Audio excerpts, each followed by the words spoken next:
Hi, this is David Sheppard as part of the DFWNN Night competition, where we're given a small selection of components within a kit, and we're going to try to make a fully fledged game design by February 20th.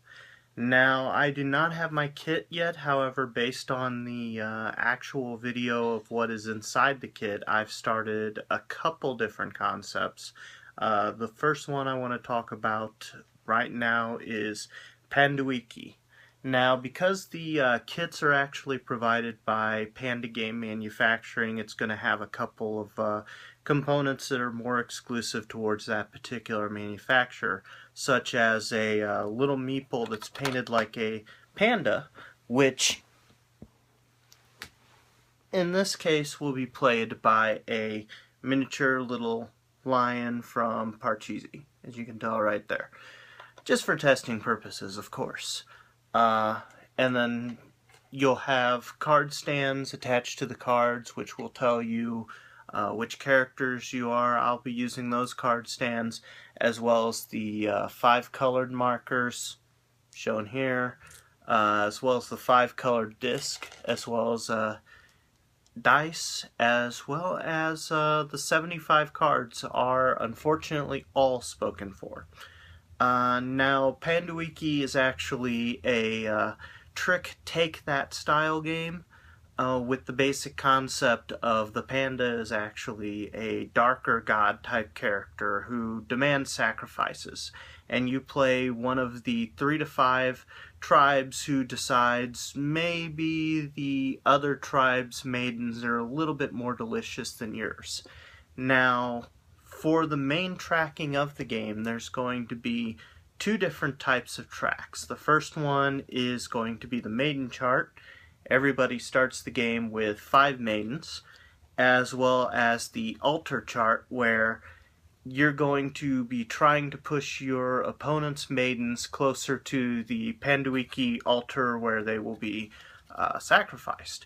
Now, whenever you start the game, you're going to pick 6 of these gray neutral characters which don't really have a value per se, so you can't actually win any tricks with them, but they are more powerful rule breakers.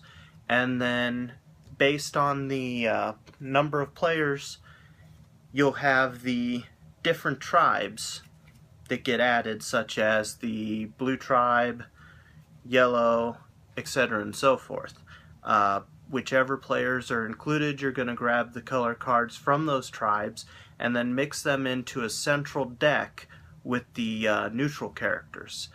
Now, after that's done, you're going to pick a sign of whichever form the Panduiki is going to approach the players.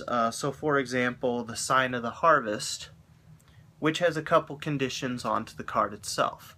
Now, in a traditional trick-taking game, you're going to play a card, other people are going to play a card, etc. and so forth. The gimmick here is, well, first, whenever a player leads, that becomes the goal, which players have to beat that card following trump rules. And the trump rules are actually going to be determined by the maiden chart, so as you lose maidens, your tribes are going to be more powerful as far as being a trump. The other thing is each sign is going to start with a place for the die and a countdown. Now, Panduiki is a fickle god and tends to change up what he is actually angered by. But in general, the different phases will tell you, first off, what his wrath is set at. So you're going to start at a certain value and it counts down as conditions are met. So in this case, the conditions that will cause the problems are angered by drawing a card. Whenever the dice fully counts down, the triggered wrath will be whoever has the most cards moves 3 spaces closest to the altar. And then that basically means once one of your maidens gets close enough to the altar to share the same space as Panduiki, then that maiden is lost and you go down on the marker.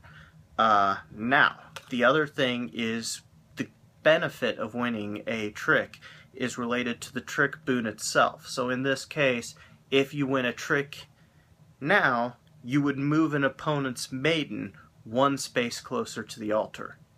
So you win a trick, you get to punish other players by pushing their maidens closer towards Panduiki.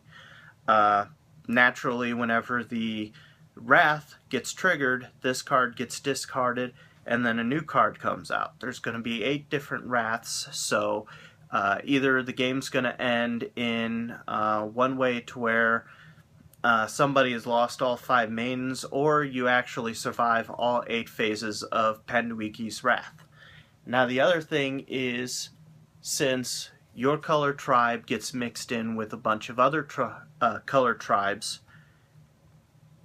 all of these characters have unique special abilities. So every player is going to have a priestess, for example, who their special ability is they get to increase Panduiki's Wrath by 1.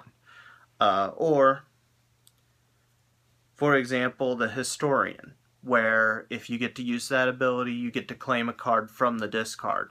Now, to use this ability, all you have to do is play, for example, if you are the blue tribe and you play the blue fisherman, you get to use the ability. Now this means that there's a little bit of random and luck based on the draw, but there are ways to mitigate the luck by using certain abilities or drafting. Can't really give you 100% control. But basically the round's going to start, you're going to have a hand of 7 cards, and then as you play them and try to win the tricks, you're going to try to manipulate your opponent's maidens closer to Panduiki, and thus trying to sacrifice everybody else's maidens before you lose your own.